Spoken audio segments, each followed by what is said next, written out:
Hola a todos y bienvenidos a Biología de Tranquis. Hoy voy a hablar de un grupo de animales bastante conocidos y populares, los cetáceos, más conocidos como ballenas y delfines. A mí personalmente me encantan, y no solo porque sean bonitos de ver y simpáticos, que lo son, sino porque desde el punto de vista de la biología son criaturas con una fisiología, comportamiento y algunas modificaciones realmente fascinantes, y nos plantean muchísimas preguntas y algunas respuestas sobre la evolución. Como siempre en estos casos hay que comenzar por el principio, y lo primero que se hace difícil es definir apropiadamente qué es un cetáceo sin ser demasiado circular. En plan, los cetáceos son delfines y los delfines son cetáceos. Creo que la mayor parte de la gente ha visto un delfín, una ballena o un cachalote, aunque sea en una película, pero por si acaso voy a dejar enlaces a unas fotos en la descripción. Estos animales se parecen un poco a un pez, pero no lo son. Son mamíferos como los perros, caballos, tigres, ratas y humanos. Tienen un útero donde desarrollan sus crías, tienen glándulas mamarias que usan para alimentarlas, respiran aire y aunque en general no tienen nada de pelo, los fetos desarrollan bigotitos en el útero, que pierden rápidamente al nacer. Sin embargo, no se puede definir un cetáceo simplemente como un mamífero que vive en el agua. Hay otros mamíferos que pasan mucho tiempo en el agua y que no son cetáceos. Tenemos por ejemplo las focas, que tienen las patas de atrás convertidas en aletas como los cetáceos, tienen el cuerpo alargado como los cetáceos y también pasan mucho tiempo en el agua. De hecho, si ponemos pasar tiempo en el agua como criterio, estamos mal. Muchos otros animales como los hipopótamos, las nutrias o los capibaras adoran el agua y pasan gran parte de su vida dentro de ella o alrededor de ella. Pero algún oyente avispado quizá esté pensando ahora, espera un momento, todos estos animales pasan tiempo en el agua pero son capaces de pasar mucho tiempo en tierra también. Por otro lado, los delfines y las ballenas nunca salen del agua. Efectivamente, los cetáceos pasan toda su vida en el agua, no son capaces de desplazarse por tierra en absoluto, y su cuerpo no tiene la estructura adecuada para soportar su normalmente muy respetable peso en tierra. Es por ello que un cetáceo varado muere si no se le presta ayuda, no puede volver al agua solo y su propio peso le impide respirar adecuadamente. Como siempre en biología hay excepciones, y algunas orcas intrépidas han aprendido a cazar focas o leones marinos varándose voluntariamente. Dejaré un enlace a un vídeo de esto en la descripción también porque es algo muy impresionante de ver. El caso es que el criterio de tener que vivir dentro del agua obligatoriamente es casi adecuado pero no completamente. Los manatís o vacas marinas son un grupo de animales que desgraciadamente son cada vez más escasos y que viven toda su vida dentro del agua comiendo algas pacíficamente. Son muy lindos, pero no son cetáceos y por tanto confunden nuestro criterio. Todo esto puede parecer hilar muy fino, pero en ciencia se necesitan hacer este tipo de cosas.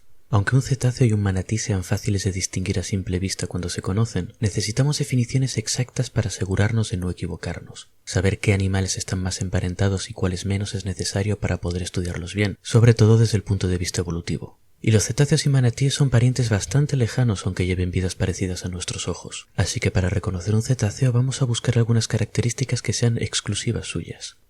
En el caso de los cetáceos vamos a fijarnos en 3 características fáciles de reconocer a simple vista. La primera es la presencia de una aleta en la espalda, que está presente en otros animales marinos, muy famosamente en los tiburones, pero que dentro de los mamíferos marinos solo tienen los cetáceos. En algunos de ellos, como en el caso de la ballena gris, está reducida a una pequeña cresta a la altura de la pelvis, pero está. La segunda es una cabeza muy alargada. El cráneo de un cetáceo es muy fácil de reconocer inmediatamente porque parece que alguien hubiese agarrado firmemente su nuca y hubiese estirado su morro con muchas ganas. Otros mamíferos acuáticos, en cambio, tienen caras más o menos raras, pero la forma general del cráneo es muy parecida a la del resto de mamíferos. La tercera característica es que la nariz no está localizada en el morro, sino que se ha desplazado hacia la parte de arriba del cráneo y desarrollado músculos especiales para sellarla. Aquí es donde se origina el famoso chorro de agua que expulsan las ballenas cuando salen a la superficie. Este cambio de posición de la nariz es parte de la causa del alargamiento del cráneo que acabamos de comentar. Los cetáceos tienen los huesos de la cara estirados hacia adelante formando su típico morro alargado, pero también hacia atrás. Imaginaos lo que habría que estirar los huesos de vuestra cara para que vuestra nariz acabase en la parte de arriba de la cabeza. La idea es que este proceso ha deformado mucho el cráneo de los cetáceos con respecto al de otros mamíferos, ya que ese estiramiento de los huesos de la cara ha dejado muy poco espacio al resto de los huesos del cráneo. Este resto de huesos del cráneo han tenido que apretujarse los unos contra los otros, y a veces incluso los unos sobre los otros. Esto es lo que le da a la cabeza de un cetáceo su aspecto tan peculiar, casi de pájaro. Así que si vemos un mamífero que vive en el agua toda su vida, tiene aleta dorsal, tiene una cara muy estirada como un pico y tiene la nariz en la parte de arriba de la cabeza, probablemente sea un cetáceo. Sin embargo, esto solo sirve para reconocer cetáceos modernos. Si alguno de vosotros quiere identificar un fósil y saber si es un cetáceo, tendrá que aprenderse una serie de características anatómicas del esqueleto muy específicas. Todavía peor, esto nos ayuda a reconocer un cetáceo, pero no nos indica nada sobre su parentesco. ¿De dónde vienen estos animales tan extraños? Bueno, debido a las grandísimas modificaciones que presenta el cuerpo de estos animales, durante mucho tiempo fue difícil encontrar evidencia irrefutable de su origen evolutivo. Poco a poco se iban encontrando fósiles de animales que tenían toda la pinta de ser cetáceos primitivos, algunos de los cuales parecían ser capaces de moverse por tierra, pero no se tenía muy claro de quién eran primas estas pobres criaturas muertas hace tanto tiempo. Esto cambió a principios de los 2000. Lo primero, se encontraron patas traseras de cetáceos primitivos y se vio que su estructura anatómica correspondía a un grupo de animales llamados artiodáctilos. El nombre suena un poco raro, pero solo significa dedos pares en griego. Es un grupo grande que incluye a todos los animales con pezuñas de dedos pares, como los cerdos, las vacas, las cabras, las ovejas, los ciervos, los camellos, llamas y familiares, los hipopótamos y ahora también los delfines y las ballenas. Como curiosidad, hay otro gran grupo de animales que se llaman perisodáctilos, que quiere decir dedos impares, que incluyen a los caballos, burros, rinocerontes y tapires, que tienen pezuñas con dedos impares. Por ejemplo, los cascos de los caballos son un único dedo.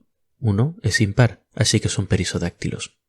Así dicho, esto de la biología parece muy sencillo, pero no siempre es tan fácil como contar dedos, y si no, fijaos en el caso que estamos tratando. Además de estos datos de fósiles, alrededor de la misma época se realizaron una serie de estudios genéticos en cetáceos, que efectivamente encontraron que a nivel de genes los artiodáctilos y los cetáceos eran muy parecidos. Desde entonces se han hecho una serie de estudios con muchísimo cuidado y mucho trabajo, juntando datos de anatomía con datos genéticos. Esto es muy difícil de hacer. Implica juntar muchos datos de muchas fuentes y tratarlos con métodos estadísticos muy rigurosos. Un día tendría que hacer un episodio sobre el tema, quizá lo haga. En cualquier caso, con los años se ha ido confirmando que los cetáceos son familiares de cabras, ovejas, vacas y demás familia. Específicamente, el pariente vivo más cercano de los cetáceos es el hipopótamo. Y ahora que nos lo dicen, quizá vemos el parecido. El hipopótamo también pasa mucho tiempo en el agua, y de hecho hipopótamo quiere decir caballo de río. Bueno, no me reclaméis, yo no le puse el nombre. El caso es que puede que el hipopótamo lleve un modo de vida parecido a su ancestro común con los cetáceos, que ya se extinguió hace millones de años. Así que ahora sabemos de dónde vienen los cetáceos, pero nos queda saber cómo llegaron a ser como son. El fósil considerado como el cetáceo más antiguo es un animal del tamaño de un perro grande que vivió hace unos 50 millones de años. Casi nada, ¿eh? El nombre científico de este animal es Pakicetus con K, por si lo queréis buscar, pero nosotros lo llamaremos Juanjo. Juanjo tiene dientecitos afilados, pelo, 4 patas y por lo demás parece el típico mamífero. Hoy en día se lo podría confundir fácilmente con algún tipo de tejón grande y feo. Aunque por supuesto no podemos observar directamente cómo vivía, los paleontólogos son gente muy ingeniosa y observadora, y a lo largo de los años nos han dado unas cuantas pistas. Los dientes son un elemento importante. Solo por su forma ya nos hacen saber que estos animalitos eran probablemente tirando a carnívoros. Comían quizá peces pequeñitos, cangrejos y este tipo de cosas. Pero además es posible analizar la composición atómica de estos dientes para saber en qué ambiente se desenvolvía Juanjo. Y voy a hacer un pequeño desvío porque esto tiene interés en general. Veréis, la materia está compuesta de distintos elementos como oxígeno, carbono, hierro, oro o nitrógeno. Y el pedazo más pequeño de materia que puede tener un elemento es un átomo, que se combina con otros átomos formando moléculas y estructuras más grandes como por ejemplo personas. Aunque los átomos de un elemento tienden a ser muy parecidos los unos a los otros, existen pequeñas variaciones, principalmente en una característica llamada peso atómico. La explicación completa llevaría bastante tiempo, así que por ahora dejémoslo en que una pequeña parte de los átomos de un elemento pueden ser más pesados o más ligeros que la variedad normal. Es el caso del oxígeno 18, que como su nombre indica tiene un peso atómico de 18 en vez del 16 que tiene el oxígeno normal, digamos el oxígeno más abundante. El oxígeno 18, al ser más pesado, tiende a evaporarse menos que el 16. ¿Pero por qué nos importa esto? Bueno, el agua de los ríos viene en parte de la evaporación del agua de mar. Cuando el agua del mar se evapora, el oxígeno 18 se evapora menos que el oxígeno 16, así que el agua de río tenderá a tener menos oxígeno 18 que la de mar.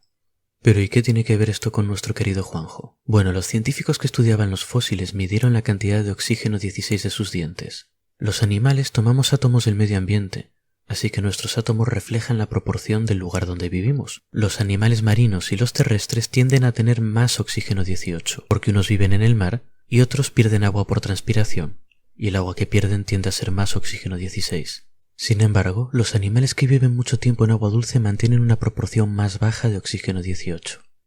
La cantidad de oxígeno 18 en Juanjo coincidía con la de un animal que vive mucho tiempo en agua dulce. Además, Juanjo tenía los ojos situados en la parte de arriba de la cabeza como los hipopótamos o los cocodrilos, así que puede que pasase mucho tiempo bajo el agua como ellos. No creo que podamos saberlo nunca con seguridad, pero en principio podemos suponer que Juanjo vivía en ríos y comía peces y otros animales pequeños como cangrejitos y esas cosas. Nos lo podemos imaginar como una nutria grande y hocicuda flotando perezosamente en el río con la nariz y los ojos fuera del agua y sumergiéndose de vez en cuando para comer. A partir de Juanjo, el cambio es muy claro. La siguiente serie de fósiles muestra unos animales que se parecen bastante a cocodrilos pero en versión mamífero. Sus patas eran cortas y puede que palmeadas. Su tamaño era mucho mayor que Juanjo, aproximadamente como un león o un tigre. Tenían hocicos alargados y llenos de dientes. Los ojos estaban altos en la cabeza. Y quizá hacían algo similar a lo que hacen los cocodrilos hoy en día. Esperar quietos justo debajo del agua y emboscar a los animales que se acercasen demasiado. En general parece que fueron animales bastante aterradores, y se sabe que algunos de estos animales vivían en agua dulce y otros en agua salada. ¿Cómo puede ser esto? Bueno, en este punto es importante aclarar que cuando hablamos de fósiles no hablamos de un único animal. Aunque muchas veces se habla de un solo fósil y hasta se le pone nombre, estos fósiles suelen ser representativos de una forma general, y corresponden a una familia de animales que en su momento tenían más de una especie, y de hecho puede que fuesen bastante diversos. Al igual que hoy en día tenemos cetáceos de muchas formas, tamaños y colores, o ciervos, o felinos, o perros y lobos, en su momento nuestros juanjos y cocodrilos peludos tendrían bastantes variantes, algunas con más éxito que otras.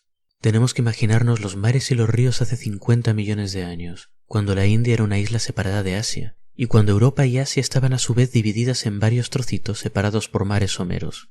Y nos podemos imaginar estos mares y estos ríos llenos de animales muy distintos a los que tenemos ahora, y algunos de ellos serían distintas variaciones de nuestros cocodrilos peludos o nutrias hocicudas, de varios tamaños y colores viviendo en la costa o viviendo en el río.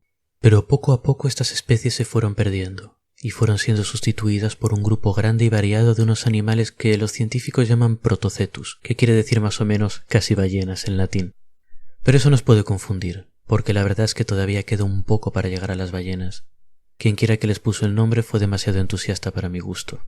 Estos animales eran todavía más grandes que nuestros cocodrilos peludos, de fácilmente unos 500 kilos, tamaño vaca más o menos, y probablemente eran un equivalente cetáceo de las focas. Tenían los miembros reducidos y una cola larga y fuerte para remar, pero todavía eran capaces de salir a tierra. De hecho, los paleontólogos piensan que parían en tierra firme, puesto que el fósil de una pobre casi ballena embarazada muestra un feto orientado con la cabeza hacia el canal del parto, algo típico de mamíferos terrestres pero no de cetáceos, o al menos de los modernos, que paren a sus crías con la cola por delante. Además, estos animales tenían un poco de diferencia entre machos y hembras. Los machos eran más grandes y tenían los colmillos más largos. Esto suele pasar cuando existe competición entre machos por las hembras, y pasa también en focas, leones marinos y demás familia. Así que parece que el símil de los casi ballenas con las focas es adecuado. Sin embargo, el parecido a los cetáceos modernos se empezaba a notar más gracias a un cuerpo más grande hecho para pasar más tiempo en el agua, y algo importante, en una nariz que se abría medio camino entre su cabeza y la punta de su largo hocico, dándoles una apariencia muy peculiar. Aquí es donde empezamos a ver aparecer un poco esta cara de cetáceo de la que hablábamos antes. Pero bueno, por ahora dejaremos atrás a estas casi ballenas, a las que nos imaginamos como a las focas, reunidas en colonias en la orilla de un mar antiguo y gritándose entre ellas con sus hocicos largos y sus caras extrañas. El siguiente paso en esta expedición nos lleva a unos animales que ya han dado el salto a una vida completamente acuática, y de hecho viven exclusivamente en el mar. El aspecto general de estos animales ya es más parecido a las ballenas de hoy en día. Su cuerpo es muy alargado y probablemente tengan aletas caudales como los cetáceos de hoy en día. Sus miembros anteriores están reducidos a aletitas, y las patas de detrás son cosas tristes y diminutas que ya ni tan siquiera están conectadas sólidamente a una pelvis, así que no son capaces de ejercer fuerza. Sin embargo, no tienen el cabezón grande y alargado de los cetáceos actuales, aunque sí que tienen las fosas nasales algo más desplazadas hacia arriba que las casi ballenas de las que hablábamos hace un momento. Su cabeza relativamente pequeña en comparación con su cuerpo alargado y sus mandíbulas alargadas y llenas de dientes le dan al esqueleto de estos animales un aspecto atemorizante, como si fueran algún tipo de serpientes o monstruos marinos. Por eso en un principio se los confundió con lagartos y se les llamó basilosaurios, del latín lagarto real. Más tarde se descubrió que eran mamíferos, pero a los científicos no les gusta cambiar el nombre a las cosas ya nombradas si se puede evitar, para evitar confundirse con documentos antiguos, así que el nombre se quedó pegado. Quizás su aspecto en vivo fuera un poco más simpático que estos lagartos, monstruos marinos que nos imaginamos, ya que probablemente estaban recubiertos de capas muy gruesas de músculo, piel y grasa. Pero no hay que engañarse, estos animales seguramente eran depredadores voraces. Los más pequeños serían del tamaño de delfines grandes o de orcas pequeñas, unos 4 metros quizá de largo, y comerían todo tipo de peces y animalitos marinos. Pero estos son los pequeños. Las especies más grandes de esta familia son verdaderos monstruos de hasta 18 metros de largo. Eso es un cachalote y medio de tamaño, y probablemente se alimentaban de peces muy grandes, incluidos tiburones, y de otros mamíferos marinos, como por ejemplo las variedades más pequeñas de las que hablábamos hace un momento. Tienen que haber sido animales verdaderamente impresionantes de ver, pero si existiesen hoy en día no sé si tendría ánimos de bañarme jamás en el mar. Así que llegados a este punto tenemos un grupo de animales que ya se parecen mucho a cetáceos, que en su momento serían bastante diversos y que ocuparían lugares parecidos a ellos en los mares del planeta. Lo bonito es que antes de ellos pasamos por otros que se parecían a focas, y otros que se parecían a cocodrilos, y otros que se parecían a nutrias. Es curioso cómo la evolución tiene la costumbre de repetir formas cuando le pones el mismo desafío a animales distintos. Pero ya me estoy alargando un poco. En el próximo episodio damos el salto de nuestros monstruos marinos dentudos a los dos grandes grupos de cetáceos que viven hoy en día, que se diferencian entre los que comen con dientes y los que comen con colador. Hasta entonces pues, y espero que hayáis disfrutado el episodio.